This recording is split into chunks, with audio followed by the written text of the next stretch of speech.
Third part, welcome to third part. మీకు ఇక్కడ ఎవరెవరు ఉన్నారు, వాళ్ళు మాట్లాడతారు లేకపోతే లేదు, కాబట్టి నేను ఎవరెవరు ఉన్నారో చూపించేస్తాను.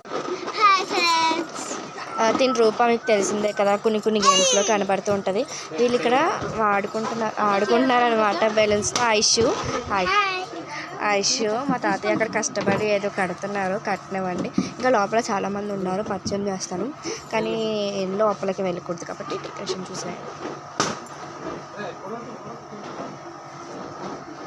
ఇది బయట అనమాట, ఇది వంట అది చేస్తారు. మీకు మేడ అది చూపించేస్తాను కాబట్టి ఇక్కడ నుంచి స్టెప్స్ అనమాట పైకెక్కుతున్నాము. పైకైతే ఎక్కేస్తున్నాము. పైన ఎంత ప్లేస్ ఏమి ఉంటుంది అనుకోకండి, చిన్నది అనమాట ప్లేస్. అంటే బాగుంటుంది. మొన్న ఇక్కడే ఫంక్షన్ చేసాం, మీకు తెలిసి ఉండాలి కదా, పెళ్లి కూతుర్ని చేసాం అన్నమాట ఇక్కడే. అండ్